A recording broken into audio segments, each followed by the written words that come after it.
Nós louvamos a Deus pela oportunidade de mais uma vez estarmos juntos na escola bíblica dominical, aonde estamos tendo o privilégio de estudar o livro de Êxodo. E queremos convidar você a pensar sobre o que nós vamos estudar hoje. Nós vamos estudar sobre a praga definitiva, que foi a 10ª praga, e vamos estudar sobre a instituição da Páscoa e a libertação do povo de Israel. O que eu gostaria que você pensasse é primeiro no número. Eu não tenho certeza se é esse número que eu vou dizer, mas a chegada do povo de Israel ao Egito foi 73 pessoas. Vou pedir que confirmem isso. Já está confirmado, 73 pessoas. E sabe quantos vão sair? Pelo recenseamento, vai dizer 601.730 recenseados. Agora, quem está nesses recenseados? Os homens prontos para a batalha. Homem é a partir dos 30 anos. Então, de 30 para baixo, não se conta. Não se conta os idosos que não podem ir para a guerra. Compreende? Então, você vai eliminar aí um monte de gente. Não se conta crianças e não se conta não se conta mulheres. Então, você pode trabalhar, e uma das estimativas que está sendo trabalhada é perto de 2 milhões de pessoas que vão sair do Egito. E aí você observa, então, a importância do Egito na multiplicação do povo de Israel. Eles ficaram cativos 400 anos? Ficaram.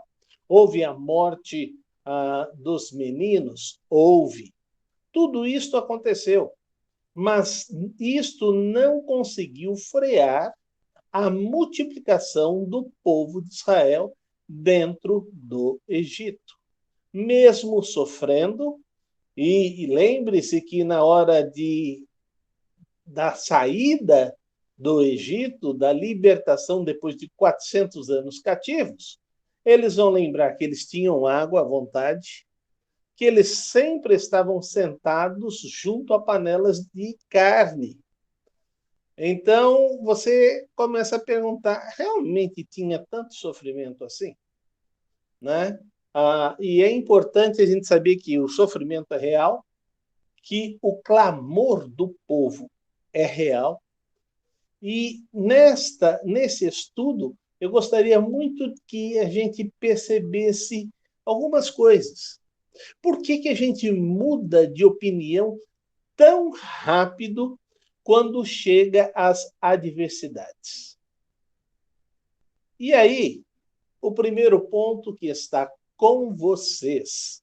E aí eu quero só que você pense o seguinte: eles têm aproximadamente 4 dias para planejar como tirar quase 2 milhões de pessoas, fora todo tipo de animal que eles estão levando, toda a mudança, e inclusive com todas as joias e ouro, prata e tudo mais que eles conseguiram dos egípcios, porque os egípcios queriam só se ver livre deles e o povo ficou com o coração inclinado a ajudar, de receio deles permanecer lá e não só morrer o primogênito, mas morrer toda a família. Então, esta é a situação. Então, eu gostaria que você tentasse fazer um exercício mental para a gente começar. Morreram todas as pessoas à meia-noite. O faraó diz: saiam imediatamente. E, a partir desse ponto, se organiza líderes, levanta-se quem vai dar a sinalização principal e quais pessoas vão repetir. Então, está aí agora com vocês. Pode abrir o seu microfone e falar sobre este aspecto.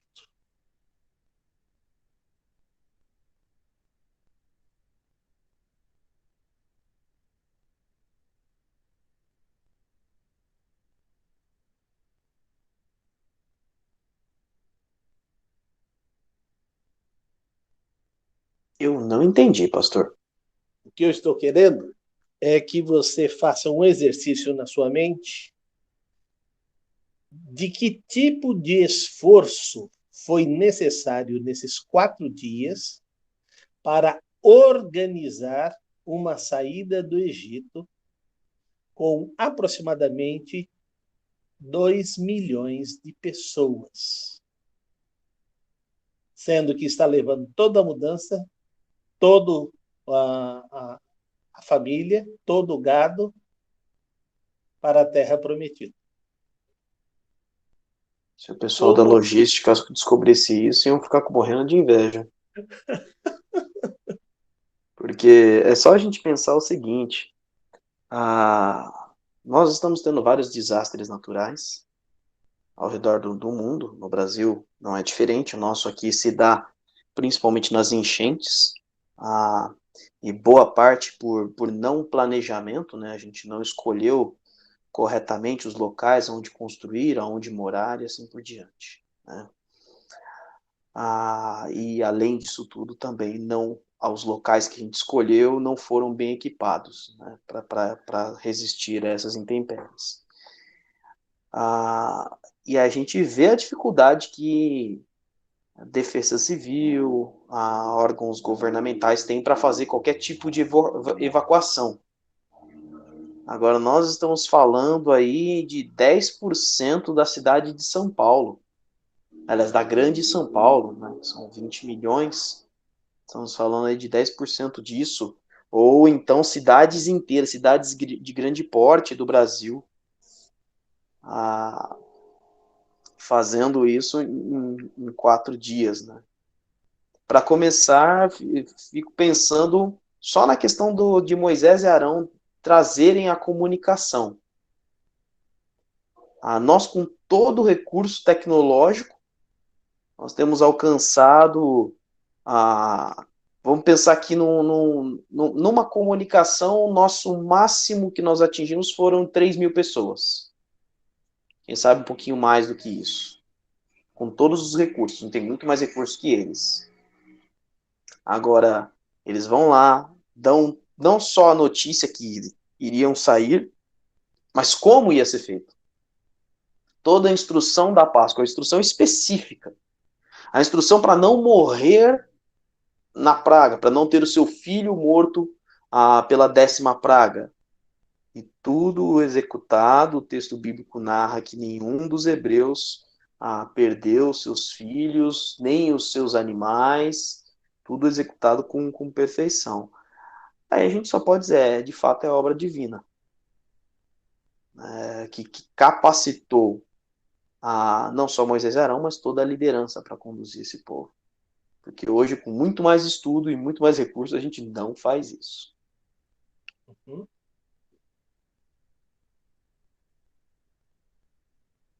Mais alguém? Eu acho também que por eles quererem muito sair do Egito, né? Eles se organizaram de uma forma muito grande também, né? Para sair dali. E eu, no meu ponto de vista, eu acho que eles se juntaram e vamos sair daqui.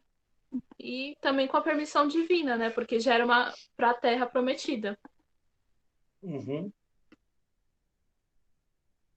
Você está vendo, e o pastor Cristiano trouxe a memória, porque nós vamos começar com a 10ª praga. Eu estou perguntando já na saída. Mas Moisés não sabia qual era a 10ª praga. Deus não falou sobre a 10ª praga. Quem falou foi o Faraó. Ele disse: se você voltar à minha presença, você vai morrer. E então ele diz: você acabou de decretar a última praga. E aí tem que proteger o povo de Israel. E é dado uma ordem que é para fazer pães, é para escolher um cabrito, um cordeiro, sem mancha, mácula.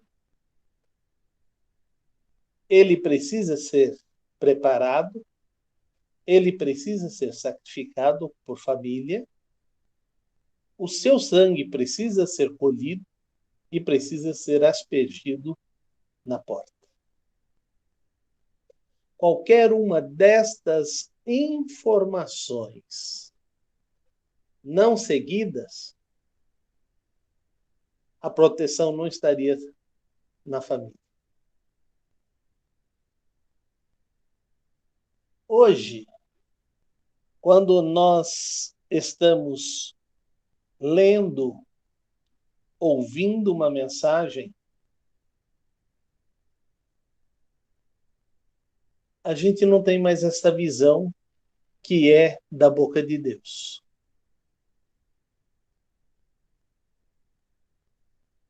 E a gente usa uma expressão muito comum. Será? Será que é para aplicar desse jeito que está sendo falado? Será que é para seguir estas ordens sem hesitar? E é isso que eu gostaria que você começasse a pensar na diferença de uma libertação e na diferença da libertação de nossas vidas. Por exemplo, hoje falamos sobre primeiro amor e hoje vimos e percebemos como ficamos distante daquele primeiro amor quando falamos que Deus será o nosso Senhor, Ele será o dono de nossa vida, Ele vai estar nos conduzindo, Ele vai estar nos dando as suas ordens, e assim nós vamos estar vivendo debaixo da sua presença. Então, veja o texto de Êxodo, como foi determinado por Deus no capítulo 12, versículos começando no 29. E nós vamos ler até o 36. Vamos ouvir aquilo que está sendo determinado para acontecer. Êxodo, capítulo 12, versículos de 29 a 36. Pode ler? Pode, por favor. Então, à meia-noite, o Senhor matou os primogênitos do Egito, desde o filho mais velho do faraó, herdeiro do trono, até o filho mais velho do prisioneiro que estava no calabouço, e também todas as primeiras crias do gado. No meio da noite, o faraó, todos os seus conselheiros e todos os egípcios se levantaram.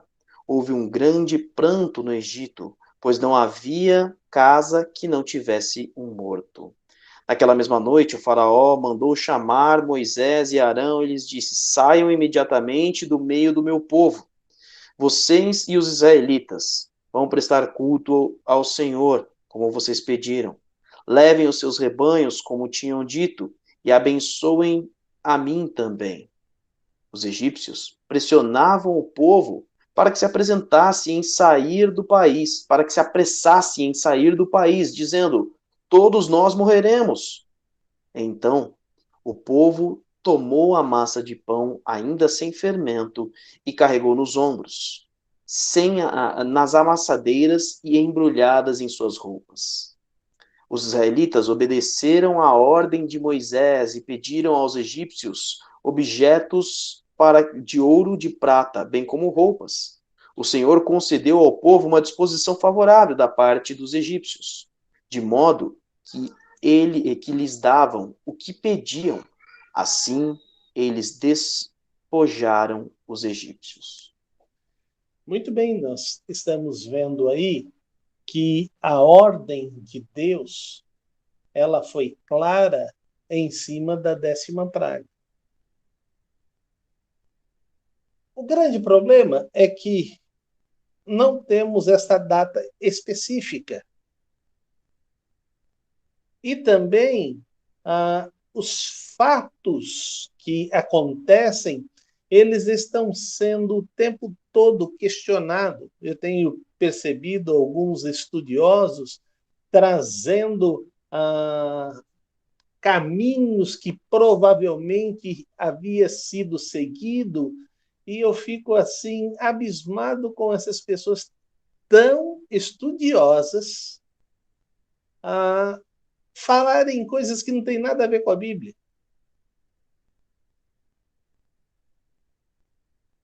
Me traz à memória uma criança que contou a história para os seus pais da travessia do mar. E então o seu pai ficou escandalizado com o que a professora havia dito, né, na cabeça da criança. Você lembra? Você está falando de coisas concretas, você está falando de coisas abstratas, a criança está construindo o seu pensamento em coisas concretas. Ela não vai trabalhar no abstrato. E então a professora abriu a Bíblia, leu tudo como aconteceu, e aí a criança chegou em casa e o seu pai perguntou, todo contente, como foi a aula da escola dominical. Papai, hoje nós vimos a travessia do mar. E como foi que aconteceu? Pai, Moisés disse para todos os homens, eram muitos homens, por favor, peguem todos os machados, vão rapidamente para a floresta, cortem todas as árvores e, mulheres, peguem as suas roupas, desfiem e façam cortes. E eles construíram uma ponte sobre o mar imensa e todo o povo pôde passar pelo mar. Mas, pai, o povo do Egito viu a ponte construída e também começou a passar por cima da ponte. Mas Moisés não é besta, não, pai. Não, filha. O que Moisés fez? Ele botou e deixou um nó, que quando ele puxou a ponta, desdeu todos os nós e todas as madeiras caíram no mar, e junto os cavalos, os egípcios, e todos morreram afogados. Foi isso que a professora disse? Bom, pai, se o senhor não acredita na minha história, você precisa ouvir a história que ela contou. Então, meus irmãos, há alguns estudiosos apontando que provavelmente aonde passou deu um vento oriental e nessa parte tão rasa as pessoas puderam passar a seco. E provavelmente o outro vento deu logo após e veio então uma grande quantidade de água que arrastou e afogou todo mundo. O lugar que eles estavam apontando é um lugar que mais ou menos se atravessava todo o mar com água na canela. Então, eles tentam colocar numa vazante do mar e aí as pessoas conseguiriam passar a seco. O que eu quero dizer é que 2 fatores aconteceram. Deus abriu o mar. Segundo, o povo passou a pé seco. E terceiro, por onde os egípcios passaram, seguindo o povo de Israel, eles morreram afogados. Então é mais fácil crer na narrativa de Deus do que crer em qualquer outro tipo de explicação, até mesmo essa explicação da criança que esqueceu que estava no deserto. E achar tantos troncos de árvores no deserto é meio difícil de achar. Mas como ela não tem que pensar nisso, ela criou uma linguagem concreta na cabeça dela e então expôs o pensamento. O que eu quero que vocês entendam é que o povo de Israel ouviu uma ordem e obedeceu. A minha pergunta é: você declara que Deus é o Senhor de sua vida? E por que mesmo quando ele fala diretamente a você, você ainda não crê?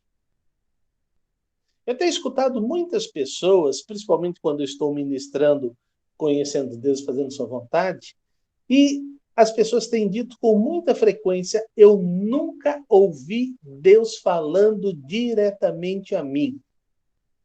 E muitas pessoas têm me perguntado: Deus fala com o Senhor? Como nós estamos conversando agora, Deus fala.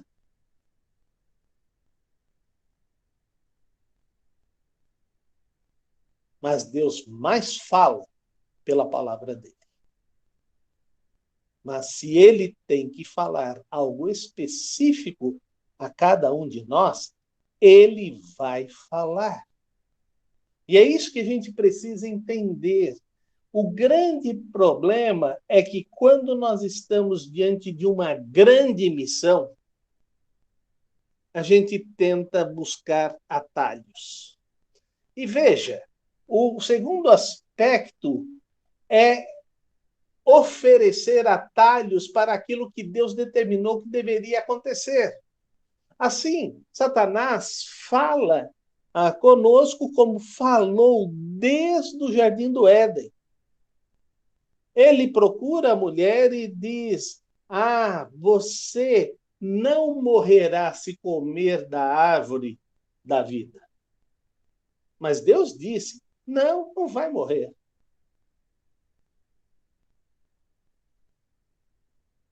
Você vai conhecer o bem e o mal. Você vai ser igual a Deus. Por isso que ele não quer que você coma. E ela pega, come, e vendo que era bom, deu ao seu marido. Satanás sempre vai usar oportunidades que facilitam a obra que nós temos que fazer. Mas a obra que nós temos que fazer, ela tem um preço e ela tem um custo. E é isso que temos que entender.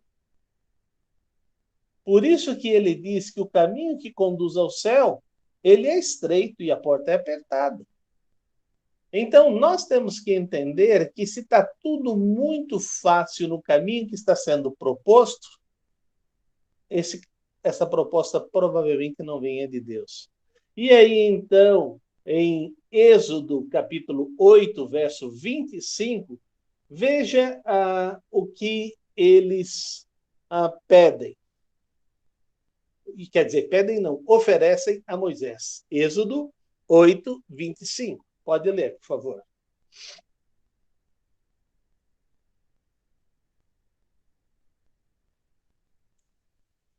Então Faraó mandou chamar Moisés e Arão e disse: vão oferecer sacrifícios ao seu Deus, mas não saiam do país. Primeiro, nós temos que entender que Deus não se pactua com as coisas.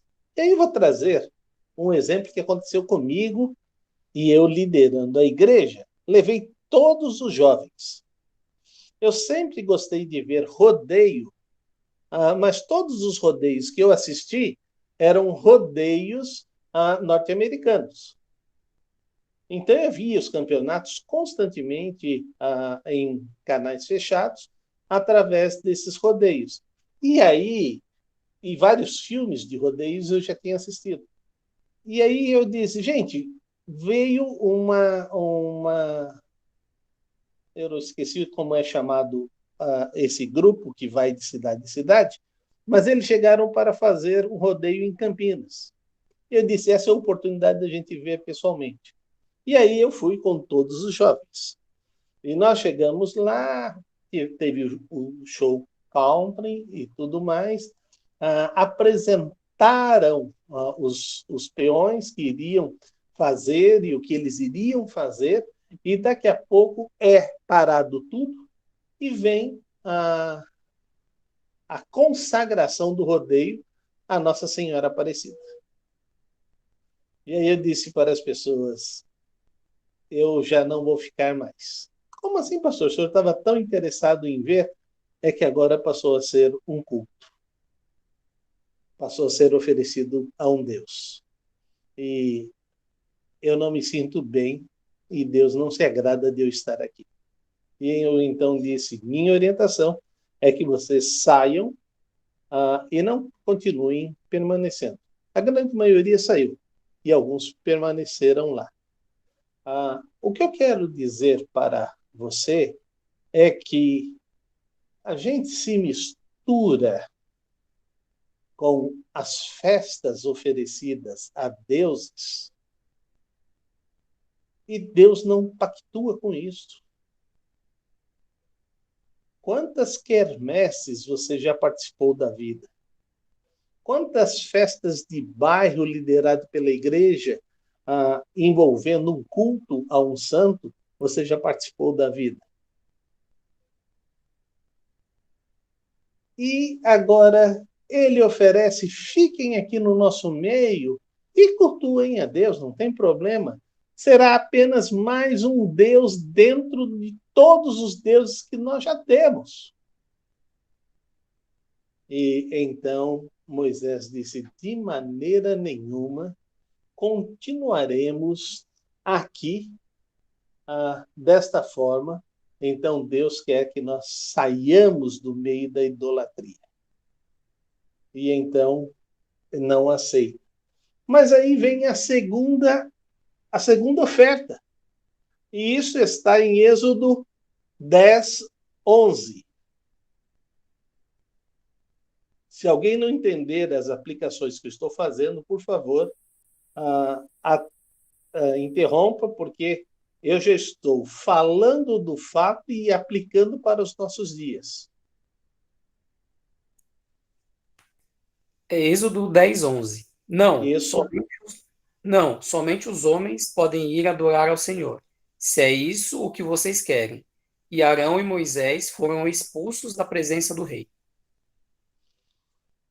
A coisa que mais acontece nos dias de hoje é, amor, vai você, eu fico com as crianças em casa. Amor, nós vamos receber seus pais. E então eu vou ficar preparando o almoço e você vai. Tudo na vida interrompe a adoração da família a Deus. Tudo. Por isso que Moisés não aceita só os homens. A adoração era para ser como família diante de Deus. Aí você vai dizer, mas pastor, várias coisas não mostram que as mulheres não deveriam estar em algumas coisas, deveriam, até no Novo Testamento, perguntar aos seus maridos em casa. Tudo isso tem dentro de um contexto. Mas a adoração era para ser da família. Quando você iria oferecer um sacrifício, era pela família. Não era só por você, extensivo à família. Então, é muito importante a gente entender que o oferecimento de Faraó era manter o povo ainda escravizado dentro do Egito.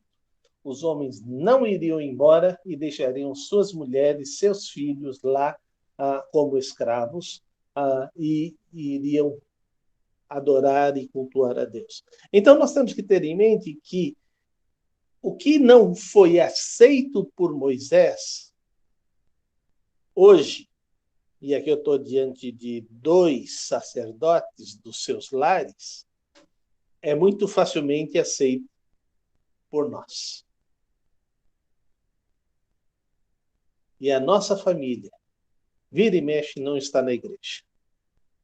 Nós não consideramos importante.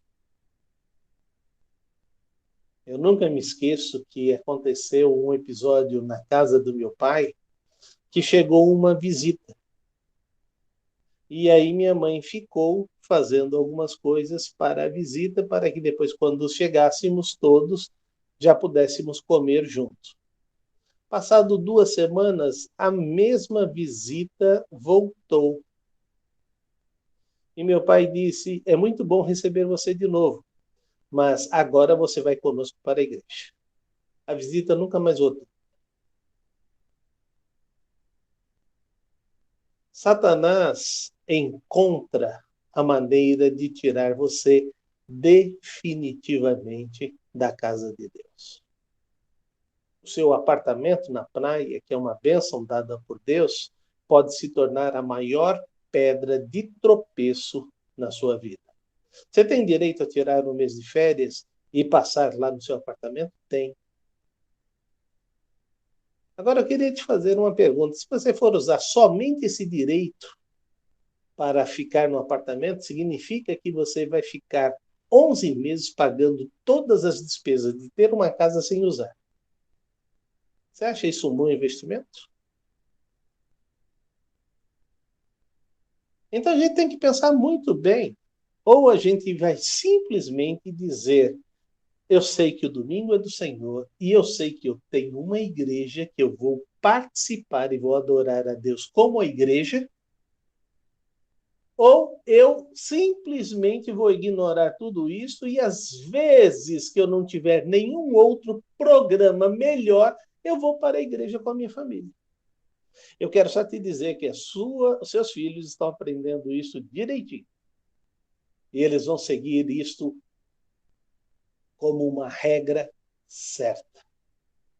Por isso, toma cuidado com o que você está ensinando através da sua atitude.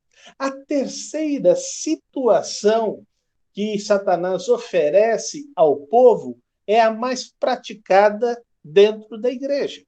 Vamos ver lá, Êxodo 10, 24.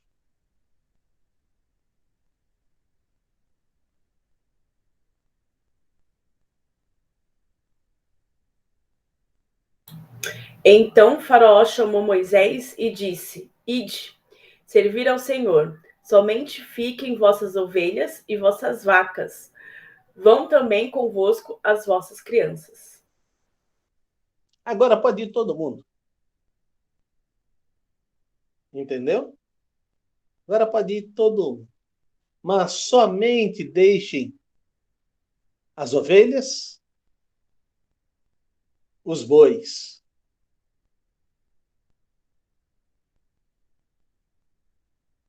Somente deixe os bens materiais fora da sua adoração.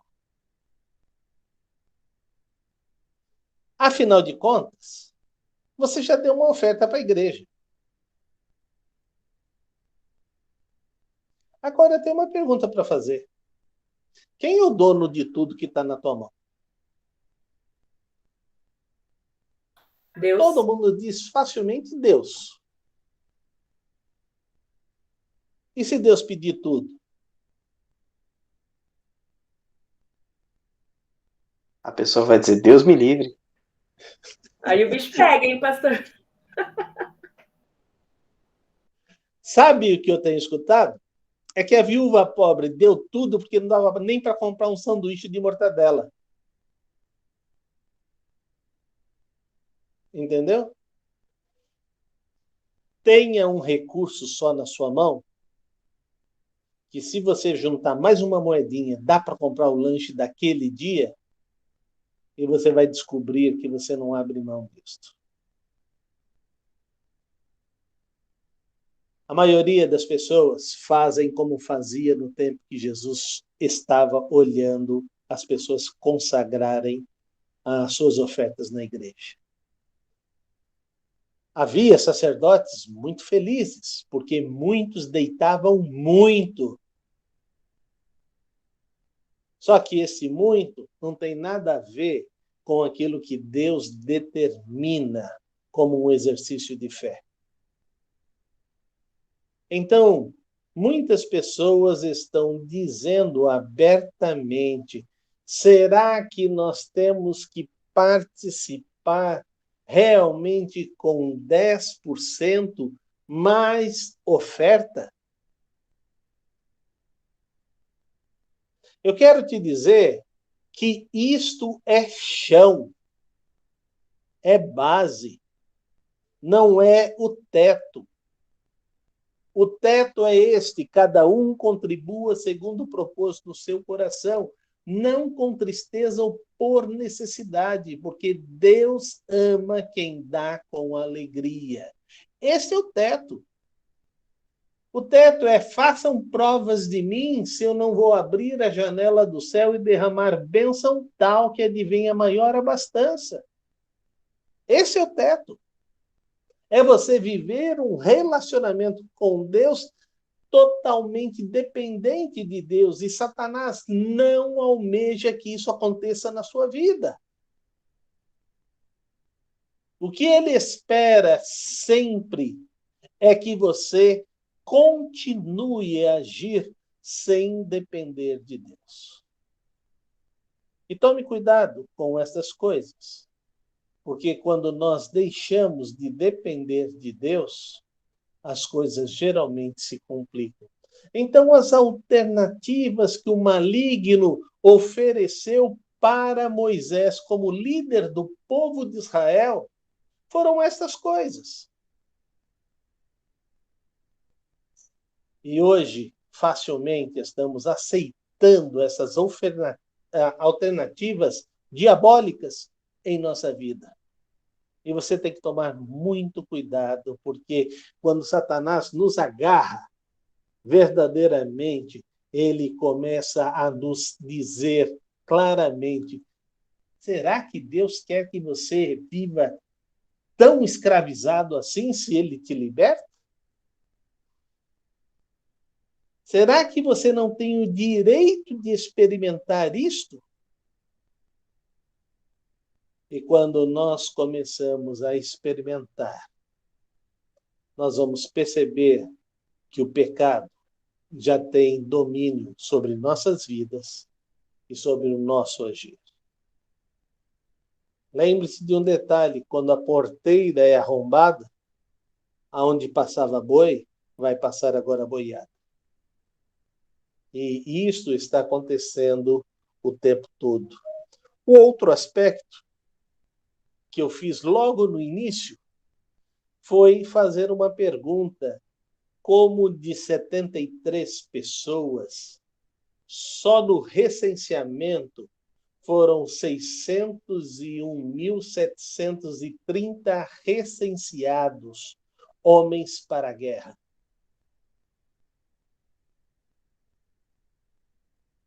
Agora, lembre-se, nós temos que ter em mente que Deus falou a um homem. Deus falou a um homem. E isto está se multiplicando até os dias de hoje.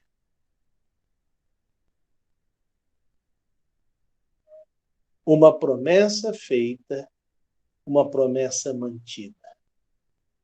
E esta é a promessa que Deus sempre está trazendo aos nossos corações. Vamos ver alguns aspectos da palavra de Deus para nós. Êxodo 13, verso 18.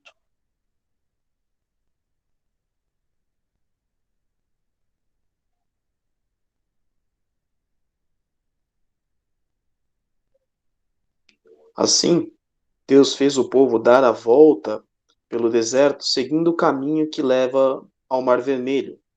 Os israelitas saíram do Egito, preparados para lutar. Agora, quando Faraó se vê sem absolutamente nenhum hebreu dentro do Egito, a ordem dele é: vamos nos vingar. Nós perdemos o nosso primogênito e eles vão perder a nação. Agora, imagina como Deus é ruim de estratégia, hein? Deus é péssimo. Essa foi a visão do faraó. Por quê? Eles estão encurralados contra o mar, montanhas dos dois lados, e 600 mil pessoas só para serem abatidas, homens de guerra. Mas só tem ali uma coluna de fogo que a gente espera esse fogo apagar, porque nenhum fogo continua o tempo todo. E Deus não é nada ruim de estratégia. Deus é muito maior do que qualquer obstáculo que vem sobre nossas vidas. Ele traz para que o povo entenda algo sobre sua vida. Estes egípcios que escravizaram, que estão obstinados, que mantiveram vocês 400 anos como escravos, vocês nunca mais verão. Os egípcios eram temidos pelo seu exército. Eles conquistaram tudo que eles queriam. E é isso que a gente precisa entender, que quando a gente fica obstinado por algumas coisas, Deus não trabalha mais na nossa vida e na nossa visão. Então é muito importante que você entenda esta situação. E agora, Deus vai abrir o mar e vai fazer o seu povo passar por terra seca. O povo do Egito segue atrás. E é o mar que se fecha sobre eles. E o exército inteiro é destruído. Nós temos que entender estas coisas, porque nós precisamos começar a crer no nosso Deus. Eu não sei os seus obstáculos, eu não sei os seus problemas do dia a dia, mas pare de apresentar os seus problemas para Deus. Apresente Deus para os seus problemas, e os seus problemas vão desaparecer. Para o nosso Deus, nada é impossível. E se nós crermos dessa maneira, então vamos poder realmente nos colocar diante dele, entendendo aquilo que ele está nos ensinando através da sua palavra.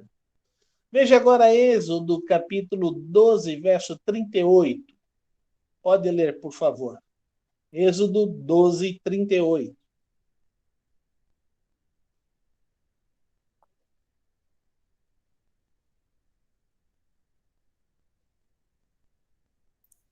Êxodo 12, 38.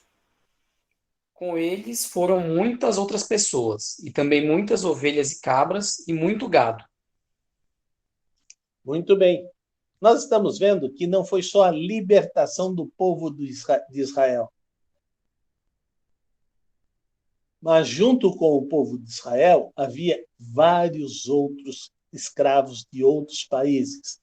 Lembre-se, naquele tempo, ser escravo era pessoas que perdiam guerras. Quem eram conquistados se tornava escravo. E então várias nações estavam ali e todos foram libertos e saíram junto com o povo de Israel. E aí você começa a ver, peraí, não conta-se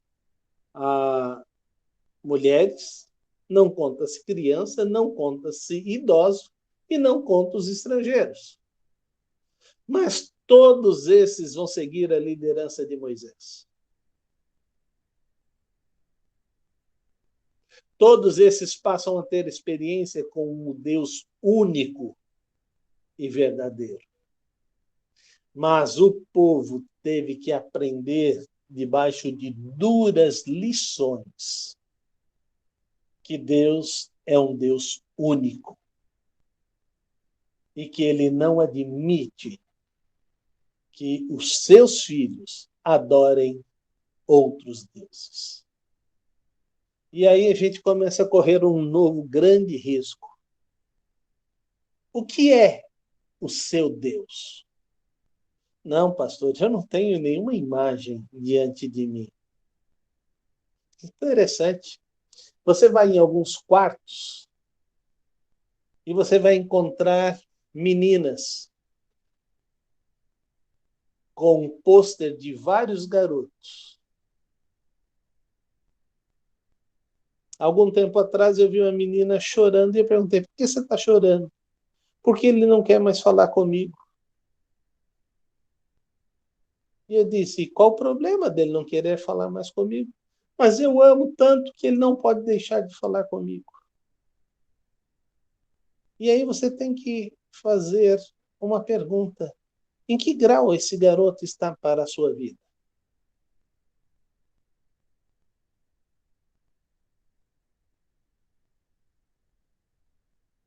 Muitos relacionamentos não dão certo por causa disso. Logo no início do meu ministério, uma moça chegou para mim e disse, eu não aguento mais o meu marido. O que aconteceu? Não é o que aconteceu. É que desde o início deu tudo errado. Sabe por que eu me casei com ele? Porque ele tentou tirar a vida dele. E aí, como eu vi que ele já tinha tentado se matar, ele disse, se você não casar comigo, você vai ter uma morte na sua consciência. E ela se casou com esse homem. A vida dela, a despeito de ter filhos, ter uma casa boa, foi uma vida que nunca experimentou nenhum tipo de felicidade ou prazer. Porque tudo começou com o objetivo errado. Só lá na frente foi que eles puderam se perdoar e começar depois de 30 anos de relacionamento.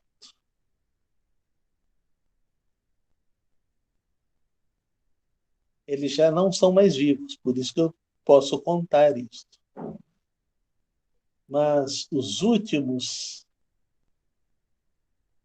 23 anos, eles viveram 53 anos como casados, os últimos 23 anos foram tremendamente abençoadores, porque eles seguiram o plano de Deus. O que eu quero dizer para você é que o dito popular faz sentido, pau que nasce torto morre torto. Mas a pessoa que encontra Deus é mudada por Deus. Então entenda que nada é definitivo na sua vida se Deus não pôs o ponto final. Você está como um canteiro de obra. Sempre Deus está fazendo alguma coisa na sua vida para que você viva melhor e para que você sirva a Deus melhor. Agora, nós vamos entrar sobre a festa da Páscoa. E isso eu queria ver num texto para a gente entender esse significado da Páscoa. E agora eu quero trabalhar só com a Páscoa dos judeus. Esquece todas as outras por enquanto. Vamos entender essa Páscoa, tá bom? Hebreus 9, 22. Hebreus 9, 22.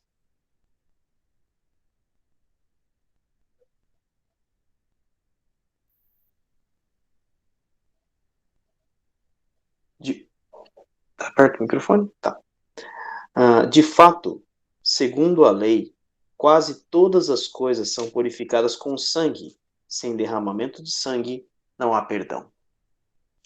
Nós temos que entender que a Páscoa, a transliteração, significa passar por cima. É quando o anjo da morte passa por cima da casa dos hebreus e nada acontece, mas por cima da casa dos egípcios morre todos os primogênitos da casa, seus animais, e tudo que estava sobre o domínio deles falece. Então a Páscoa vem para ser um marco que significa fim do cativeiro, início de uma nação chamada Israel. Este é o significado, libertação. Esta história vem sendo contada até os dias de hoje, em todos os lares dos judeus. A libertação aconteceu lá atrás, mas é celebrada até hoje.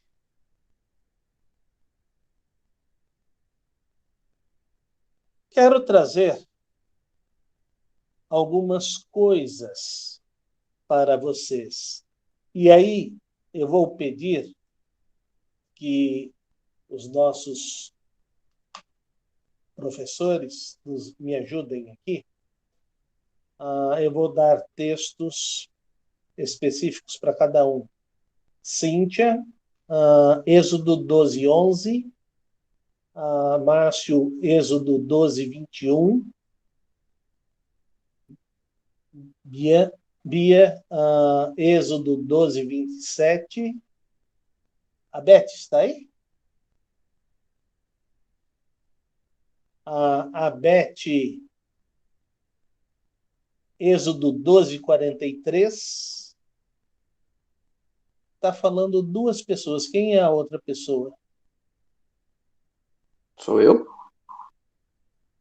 E o pastor, então, que eu estou vendo, Êxodo 12:48. É que você tem dois, né? Um é o da igreja, o outro sou eu. Então, esse é o segundo que eu não tenho controle aqui. Então, Êxodo 12:48. Muito bem, nós vamos só ouvir a leitura, começando com a Cíntia. Cíntia terminou, entre os demais. Assim, pois, os comereis, os vossos lombos cingidos, os vossos sapatos nos pés e os vossos cajados na mão. E os comereis apressadamente. Essa é a Páscoa do Senhor.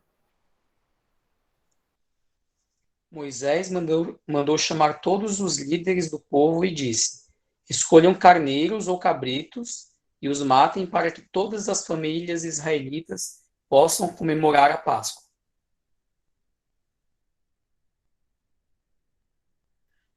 Responderam-lhes: é o sacrifício da Páscoa do Senhor que passou sobre as casas dos israelitas no Egito e poupou nossas casas quando matou os egípcios. Então o povo curvou-se em adoração. Disse o Senhor a Moisés e a Arão: estas são as leis da Páscoa. Nenhum estrangeiro poderá comê-la. Até aí. Isso. 48. Qualquer estrangeiro residente entre vocês que quiser celebrar a Páscoa do Senhor terá que circuncidar todos os do sexo masculino de sua família. Então poderá participar como natural da terra. Nenhum incircunciso poderá participar. Veja quantas regras para participar dessa celebração. Quando nós vamos Deus estabelecendo, e vamos estudar isso durante o Êxodo, quem será usado para conduzir a adoração e quem vai ser os líderes para a adoração, nós vamos ver que Deus cuida até mesmo da roupa daqueles que vão conduzir a adoração. Nós falamos que Deus é o mesmo ontem, hoje e sempre. Mas nós não observamos mais nada destas coisas que estão acontecendo na Bíblia. E eu gostaria que você aproveitasse estas oportunidades que nós estamos tendo para entendermos esta situação. Olha, agora vocês vão estar livres, libertos. Relaxa. Não precisa esse sufoco que você vive. É interessante que o Márcio costuma botar despertador para te acordar, Márcio? Não? A Alice acorda às 5h30 todo dia, pastor. Ela é o meu despertador. Ah, então você tem um despertador, sim. É, Agora a minha pergunta, você chega atrasado na igreja? chego atrasado. E chega atrasado no serviço? No serviço não. Serviço não. 15 minutos depois você perde dia, perde sábado e domingo remunerado. Mas na igreja, qual o problema? Eu sei o que vai acontecer no início do culto. Não, você não sabe, não. Sem você não começou a adoração. Porque para a igreja adorar, precisava de você lá. Porque você é a igreja.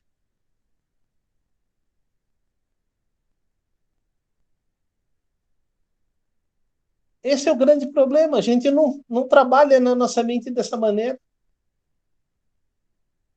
Qual o problema começar o culto? O pastor Cristiano sabe como eu fico irritado. A gente, para tudo que vai fazer, tem horário. Para Deus, a gente não tem horário. Deus entende. Cada segundo na TV é uma fábula de dinheiro. Mas, para a igreja, não é um problema. A bênção é não começar o culto estressado. Então, vamos continuar relaxados, sem dar o melhor para Deus. Olha, eu quero lembrar que desde o primeiro culto, Deus recusou o culto de Caim. E eu ouso dizer que muitos cultos estão sendo recusados por Deus, porque a gente não pensa em toda essa instrução que Deus está dando aqui para a Páscoa, que é uma celebração, e todas as instruções que ele deu para a adoração. A gente tem que começar... E, Márcio, eu estou falando isso porque eu agora não estou na frente da igreja e eu chego atrasado. Coisa que eu não fazia. Entendeu? O pastor é o pastor Cristiano. Além disso, ele é meu filho. Então, ele vai ter misericórdia de mim. Entendeu? Então, essas são as coisas que a gente tem que pensar. Eu sei qual é o tempo que eu levo de casa até Vila Matilde. Eu sei o tempo que leva. Mas sabe qual é a desculpa que eu dou? Teve um acidente. Estava mais congestionado. Por que eu não saio com o tempo? Para chegar mais cedo. A igreja não está aberta. Por que eu vou chegar mais cedo? Compreende? Você vai arrumar desculpa para tudo. E a gente tem que fazer algumas perguntas. Será que Deus não está trabalhando no nosso coração para a gente começar a mudar algumas coisas? Pois não, pastor Cristiano? Só para deixar claro aqui para os irmãos, de fato, o pastor Salomão Júnior é meu pai, mas entre os 6 princípios que nos definem como batistas, um deles é a responsabilidade individual diante de Deus. Então, se o seu pastor vai ter misericórdia de você ou não, não é bem o seu problema, e sim a sua responsabilidade diante de Deus. Esse sim é que é seu problema. Era só para colocar isso, lembrando porque a gente vai ter a aula de doutrina batista na classe dos jovens, né? Então, vamos ver inclusive isso esse domingo na classe dos jovens. E essa é a grande verdade, porque a gente tem medo algumas vezes de levar uma bronca do pastor. Mas o grande problema é Deus. Entendeu? O grande problema é Deus. E aí, assim, você está falando, fala mais, pastor, porque vai me ajudar. Não, pior que o Raul não vai nem ouvir essa lição. Entendeu? Que ele fala assim, os jovens são outra lição, mãe. Entendeu? E eu não estou afim de ouvir essa daqui, não. Essa daqui vai pegar no meu calo? Estou fora. Gente, entenda que Deus está trabalhando conosco e está nos levando para entendermos que esta Páscoa, e eu vou dar um salto aqui, esta Páscoa é uma realidade de olharmos para o nosso interior e olharmos que tipo de atitude sacrificial estamos apresentando diante de Deus. Porque se nós não entendermos esta situação, nós seremos mortos, porque o anjo da morte vai passar e não vai encontrar a nossa porta com o sangue passado no umbral da porta. Foi isso que está escrito em Êxodo 12, versículos de 22 a 29. Vamos ver esse texto? Êxodo 12, de 22 a 29. Pode ler para mim. Então tomai um molho de ísopo e molhai-o no sangue que estiver na bacia, e passai-o na verga da porta, e ambas as ombreiras do sangue que estiver na bacia. Porém, nenhum de vós saia da porta da sua casa até amanhã, porque o Senhor passará para ferir aos egípcios. Porém, quando vir o sangue na verga da porta e em ambas as ombreiras, o Senhor passará aquela porta, e não deixará o destruidor entrar em vossas casas para vos ferir. Portanto, guardai isto por estatuto para vós e para vossos filhos para sempre. E acontecerá que, quando entrardes na terra que o Senhor vos dará, como tem dito, guardareis este culto. E acontecerá que, quando os vossos filhos vos disserem, que culto é este? Então direis, este é o sacrifício da Páscoa ao Senhor, que passou as casas dos filhos de Israel no Egito, quando feriu os egípcios, e livrou as nossas casas. E então o povo inclinou-se e adorou. E foram os filhos de Israel e fizeram isso como o Senhor ordenara a Moisés e a Arão. Assim fizeram. E aconteceu, à meia-noite, que o Senhor feriu a todos os primogênitos na terra do Egito, desde o primogênito de Faraó, que se sentava em seu trono, até o primogênito do cativo, que estava no cárcere, e a todos os primogênitos dos animais. Quero trazer à sua memória que a celebração da Páscoa é algo específico do povo de Israel. Hoje, nós que vivemos no tempo da graça, temos a Páscoa cristã, porque Cristo é a nossa Páscoa. Mas eu quero te dizer que a Páscoa cristã, cada ano que passa, ela fica sem sentido.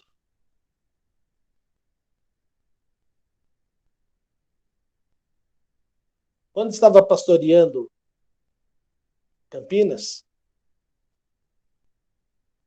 e depois disto passamos a ter em todas as outras, mas começou em Campinas, em todas as outras igrejas que eu pastoreei até agora, que o culto da Páscoa é com o nascer do sol. Então você tem que saber que hora que o sol vai nascer. Graças a Deus a gente tem isso com uma precisão milimétrica, de minutos, segundos. E então você pode começar a Páscoa com o nascer do sol como um presente de Deus para a sua vida. Só que hoje a Páscoa é uma Páscoa sem propósito, porque ela passou a ser uma Páscoa do mundo, e o mundo conquistou os nossos lares. Tem crianças que acabam tendo overdose de chocolate.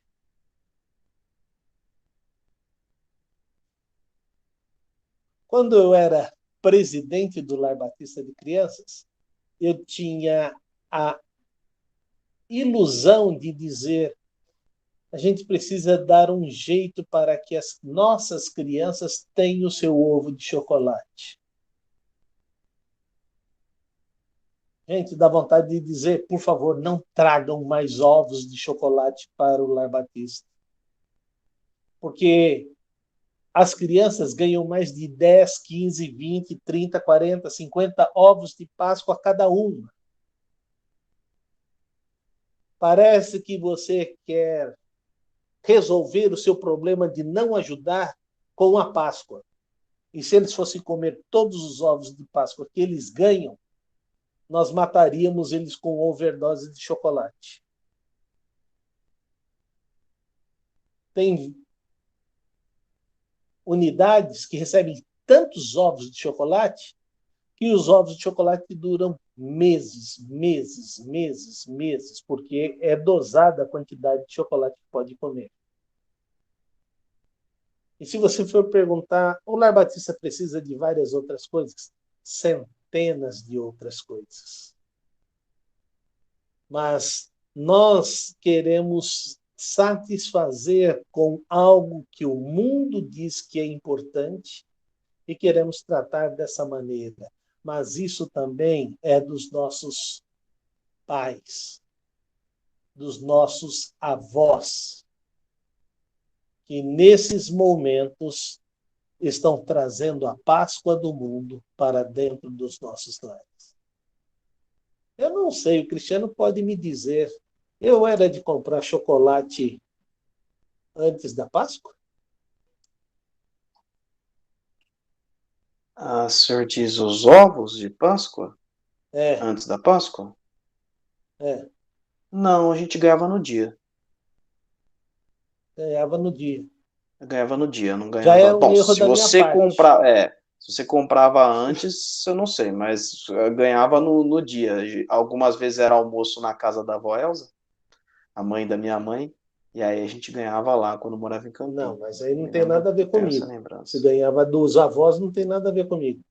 Não, mas eu sei que eu ganhava lá. Eu não sei de quem que era. Eu fui ensinado a não ter ovos de Páscoa. Porque ovos de chocolate você pode comer qualquer dia depois da Páscoa. Vai ser mais barato. Entendeu? Vai ser mais barato. E você mata a vontade do seu filho depois da Páscoa. Mas você não traz a Páscoa do mundo para dentro da sua casa. E é isso que eu quero trabalhar com vocês sobre os ensinamentos que Deus está trabalhando conosco. Ele deu a regra geral do que tem que ser celebrado. E eles continuam celebrando até hoje desta mesma forma. Porque para eles, isto é importante. Cristo, como nosso libertador, não tem a mesma importância.